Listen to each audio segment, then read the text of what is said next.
grabar.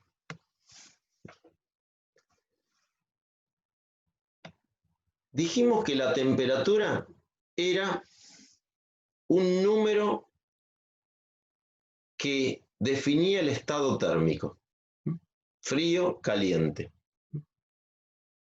La temperatura no es calor. Un fósforo tiene alta temperatura, pero poca cantidad de calor. El calor es una forma de energía, eso ya lo vimos, porque un cuerpo entrega calor a otro y ese otro cuerpo puede o aumentar la temperatura o cambiar de estado. El calor es una forma de energía, no es una sustancia como se pensaba antes. El calor se transfiere de un cuerpo a una alta temperatura a otro cuerpo a menor temperatura. Tiende a transferirse en forma natural. El calor se mide en calorías. También se puede medir en joules, si lo pensamos desde el punto de vista energético. Pero por ahora hablamos en calorías porque cuando se empezó a estudiar el calor no lo relacionaban con la energía, pensaban que era otra cosa. Pensaban que era una sustancia. Le decían flogisto y pasaban de una sustancia caliente a una sustancia fría. Si yo quería arrancar calor, y raspaba una sustancia caliente y encontraba calor.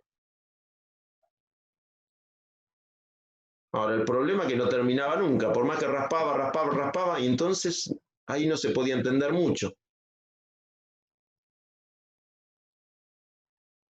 Pero por ahora nos quedamos con esta definición. Una caloría es la cantidad de calor que le tengo que entregar a 1 gramo de agua para que aumente su temperatura en 1 grado centígrado. Acá tengo un tarro con agua. Cuando aumenta su temperatura de 20 grados centígrados a 21, es que yo le entregué 1 caloría. Tendría que poner un termometrito acá.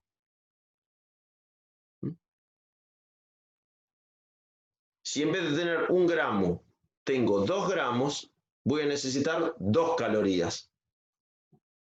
Si tengo 1000 gramos, voy a necesitar 1000 calorías para que aumente su temperatura en 1 grado centígrado.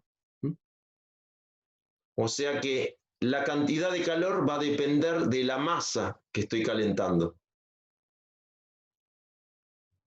No es lo mismo hacer hervir un vasito con agua que una olla de 40 litros. La temperatura para hervirla va a ser la misma, 100 grados, pero la cantidad de calor no.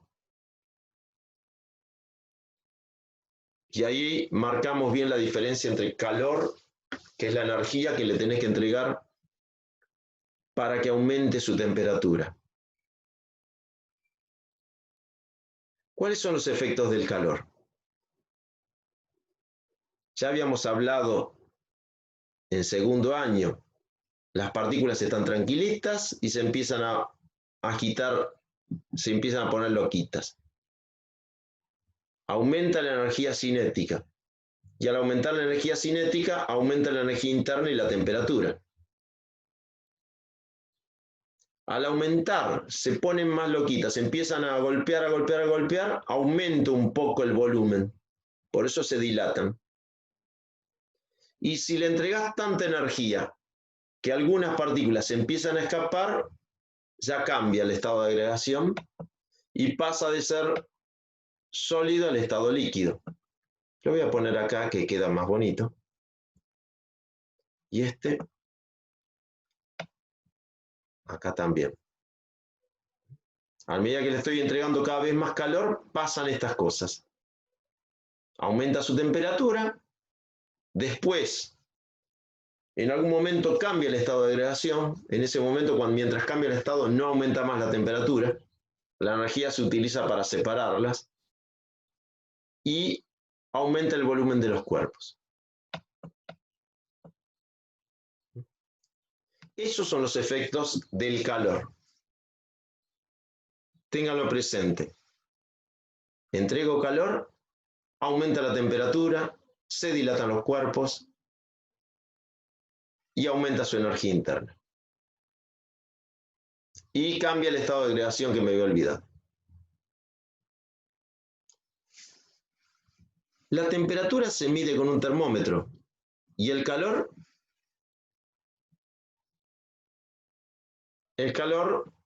se mide con esto, un calorímetro. Un calorímetro es un recipiente como un termo, no deja escapar la energía. Este palito largo es un termómetro, este palito corto es para agitarlo, esto es una tapa para meter boludeces adentro. La idea es que metemos sustancias calientes y sustancias frías y le medimos la temperatura. Y encontramos cuánto cuesta calentar o enfriar diferentes sustancias.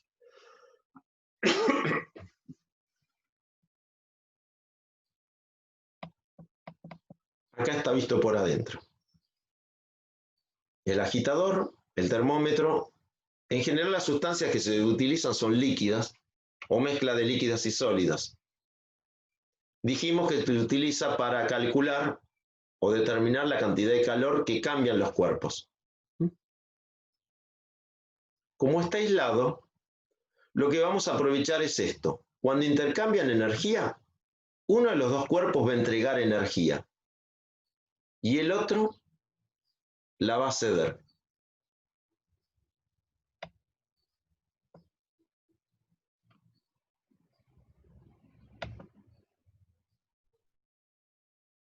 Vamos a dar la primer formulita.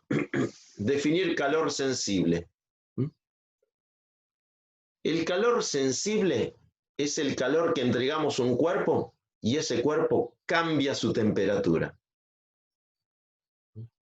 El calor sensible es directamente proporcional a la masa, al calor específico y al cambio de temperaturas. La masa en gramos y la temperatura final e inicial en grados centígrados.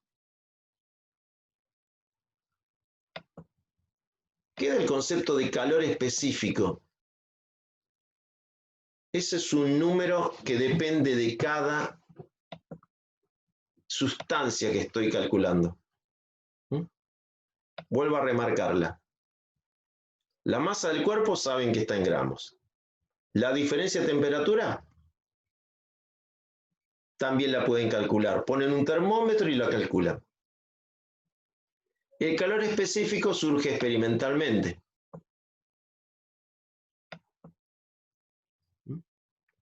Ya está tabulada, o sea que ya la calculamos. Por ejemplo, el calor específico del agua es 1 caloría sobre gramo grados centígrados. Ese fue el punto de referencia. A partir de ahí, el calor específico del aluminio 0,21. El calor específico de la plata 0,06, mucho menor. El agua es uno de los elementos de mayor calor específico. El hierro 0,11, de arena 0,20. ¿Qué es el calor específico? La cantidad de calor que necesita un gramo de esa sustancia para que su temperatura varíe en 1 grado centígrado. Por ejemplo, si el calor específico del hierro es 0,11, quiere decir que 1 gramo de hierro recibe 0,11 calorías para aumentar su temperatura en 1 grado centígrado. Que el calor específico del agua sea vamos a decirlo bien, 1 caloría sobre gramo grado centígrado, quiere decir que 1 gramo de agua recibe 1 caloría para aumentar su temperatura en 1 grado centígrado. Que el calor específico del aceite sea 0,4 calorías sobre gramo, grado centígrado, quiere decir que 1 gramo de aceite recibe 0,4 calorías para aumentar su temperatura en 1 grado centígrado. Este es el punto de partida. La próxima clase vamos a hacer algunos ejercicios en base a esta fórmula y esta definición. Yo después, cuando lo complete un poco más, les voy a pasar este PowerPoint para que tengan referencia para este práctico y para los que siguen.